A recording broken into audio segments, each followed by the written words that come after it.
Assalamualaikum warahmatullahi wabarakatuh.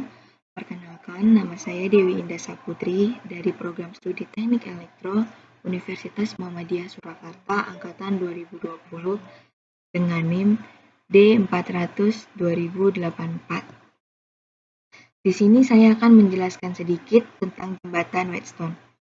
Apa sih jembatan Whetstone itu? Jembatan Whetstone adalah suatu susunan rangkaian listrik guna mengukur suatu tahanan yang tidak diketahui besarannya.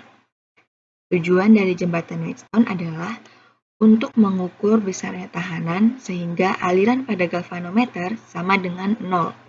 Kenapa sama dengan 0? Karena beda potensial pada ujung-ujung rangkaiannya itu sama besar, sehingga dapat dirumuskan dengan perkalian silang. Nah, di sini sudah ada 3 bentuk rangkaian jembatan Whetstone yang berbeda. Untuk rangkaian yang pertama, ini namanya rangkaian dasar. Besarannya menggunakan variabel resistor yang sudah ditetapkan.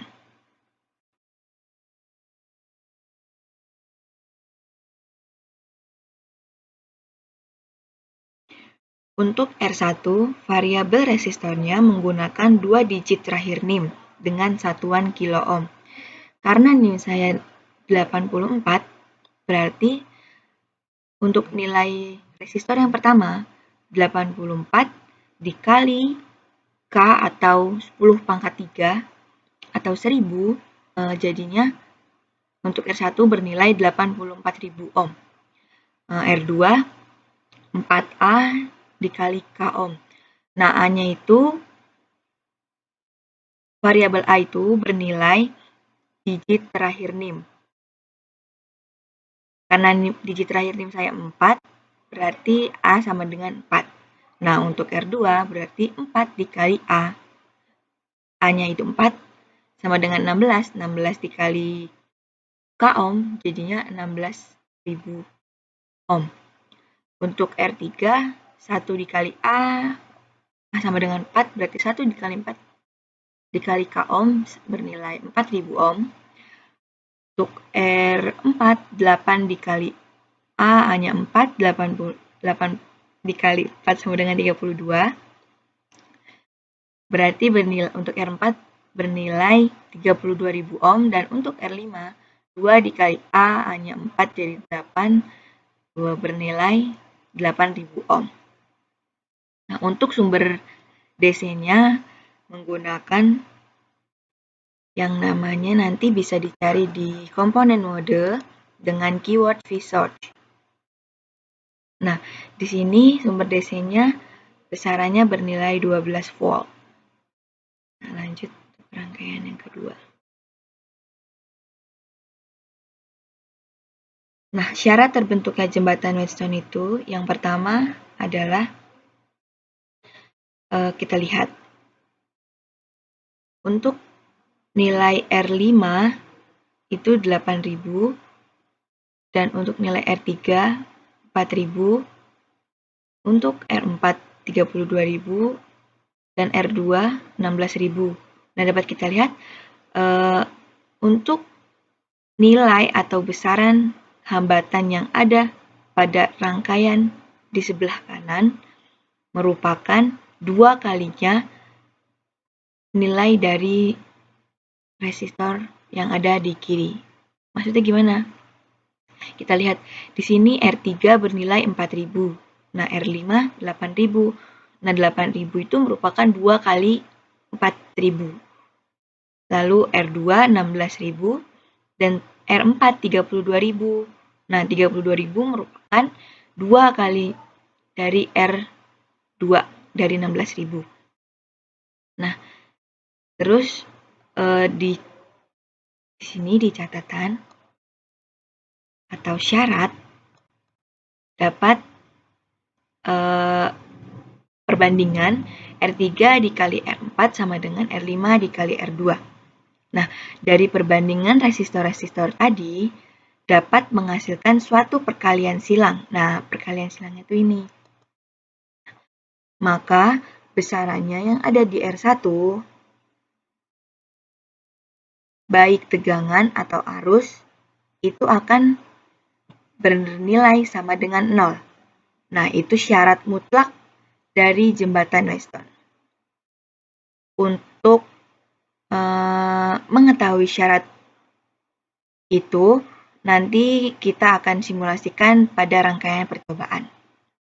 Nah, untuk volt A di sini sama dengan volt B, terus volt A min volt B sama dengan 0, ampere A dikurang ampere B sama dengan 0, volt AB sama dengan 0, dan IAB sama dengan 0 ampere. Nah, dari persyaratan ini nanti akan kita simulasikan pada rangkaian percobaan yang sudah saya buat.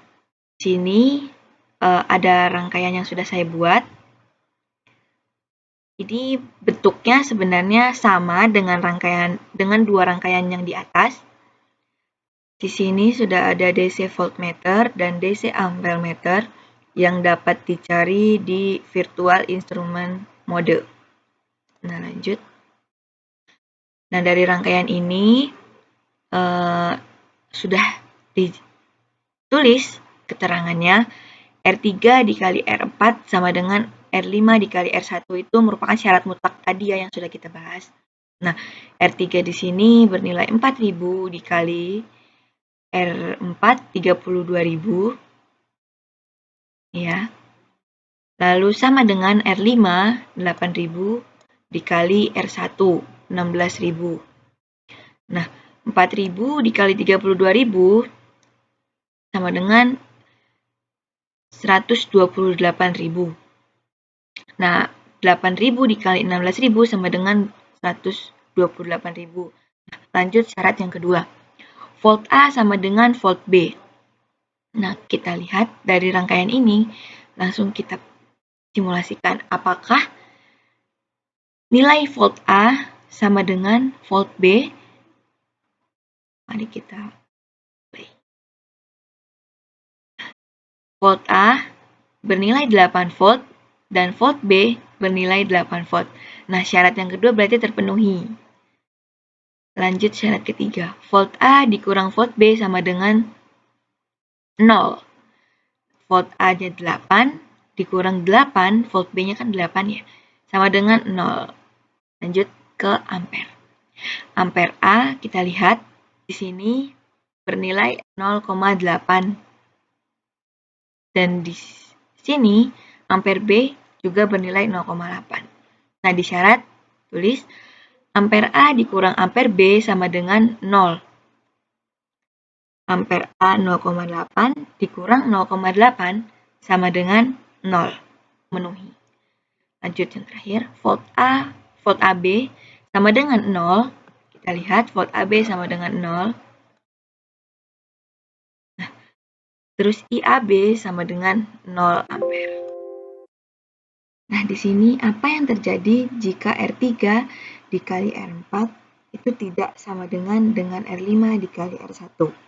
Nah, jika R3 dikali R4 tidak sama dengan R5 dikali R1, maka kita perlu membuat rangkaian bantu agar tetap dapat menghitung hambatan pada rangkaian jembatan Weston tersebut.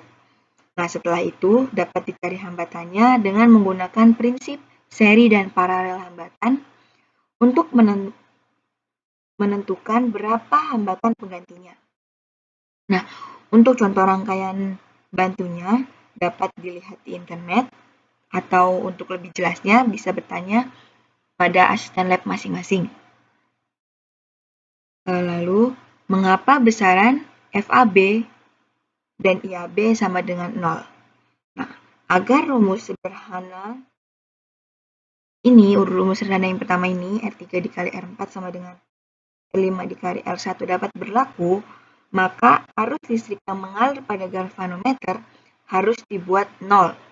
Nah, begitu pula arus dengan tegangan. Seperti yang tadi kita sudah bahas, biar syarat ini berlaku itu besaran yang ada di R2 ini, baik tegangan maupun arus, itu harus sama dengan 0. Nah, itu merupakan syarat mutlak dari jembatan Whetstone. Lalu, jika besaran tidak sama dengan 0, maka apa masih dikatakan jembatan Weston? Jelaskan. Nah, kalau nilainya tidak sama dengan 0, belum bisa dikatakan jembatan Weston.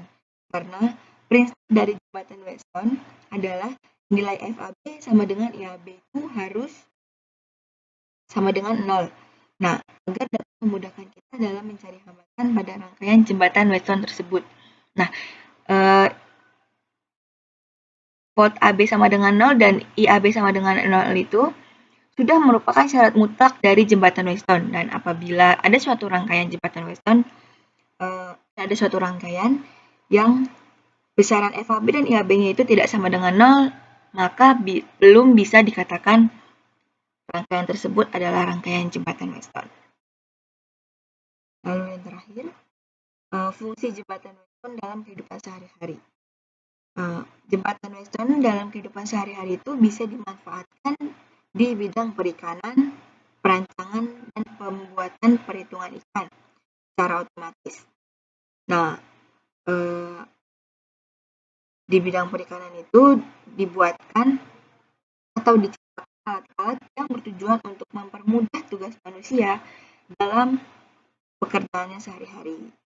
Nah, dalam bidang perikanan perlu diciptakan suatu alat yang dapat menggantikan tugas manusia untuk menghitung jumlah ikan-ikan saat diberi makan, untuk menjaga jumlah ikan dalam jumlah yang banyak, sehingga tugas manusia dapat digantikan oleh alat ini.